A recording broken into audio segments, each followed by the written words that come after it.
All right, joining us now to talk about all of this is Dick Morris, Newsmax TV political analyst and author of Armageddon, How Trump Can Beat Hillary. Hello, Dick. Hey, Steve, I'm so glad you picked up that point. Other people are not. I'm glad you did. The facts are these. The FBI found that there were 110 emails that were sent or received that should have been marked classified. A few were, most were not. But they said that anyone in Clinton's position should have known that it was classified material, in part because she was the person in charge of marking them, and that anyone should have known that the material they were talking about was inappropriate for discussion on an unclassified server.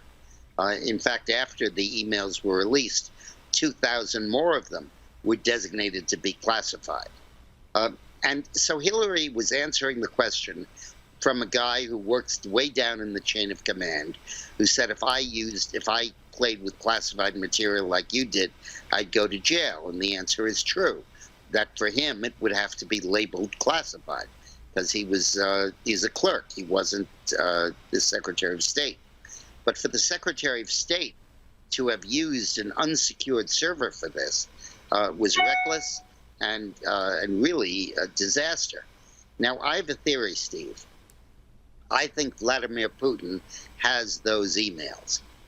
I think that the news report on PoliticalInsider.com says that Guccifer, the Romanian hacker, who did hack the Sidney Blumenthal emails from Hillary's server, in fact hacked most or all of his emails, and that the Russian intelligence operatives hacked Guccifer's emails, and they have them, and that he will drop them on Hillary's head at some point in the campaign, which will completely give the lie to Hillary's claim that she protected classified material.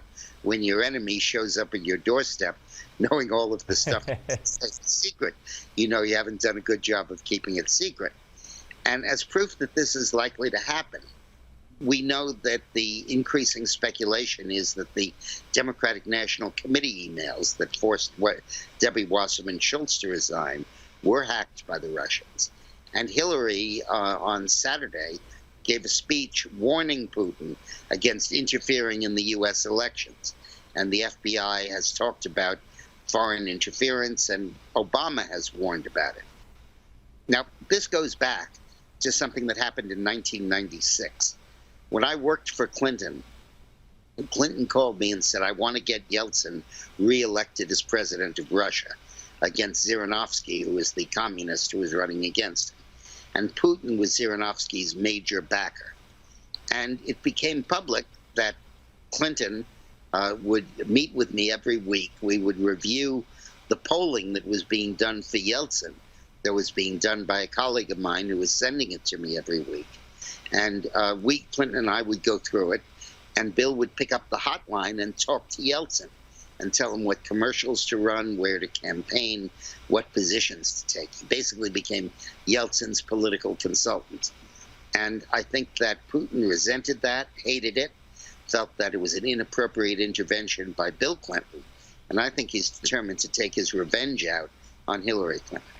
That is very interesting. That is a very interesting theory, and you would know, certainly. You were right in the thick of it all. Let me ask you, Hillary's health. The campaign seems, according to reports today, really seems to be in full mode of attacking anybody who dares to bring up the issue. Her little, display, her attacks the other day on the plane, followed by Cleveland, the speech, followed by the radio show. How big a threat is this, Dick? Well, it could go away immediately if she released her health records, and she's not doing it. Bill never did it either. And for a 69-year-old person to run for president without releasing health records is itself problematic and really raises questions.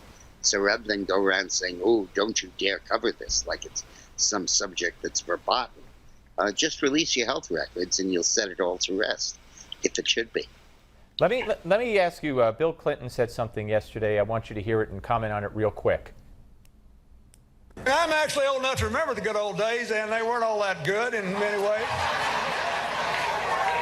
That message, I'll give you America great again, is If you're a white Southerner, you know exactly what it means, don't you? What it means is. All right, so he's saying that Donald Trump's racist, sending a message, dog whistle, whatever. What do you think of that statement? It's outrageous. It's ridiculous. Most Americans believe that their country is less strong economically, less dominant militarily, and less compelling as an ideological marker than we've been at any other time in our recent national history.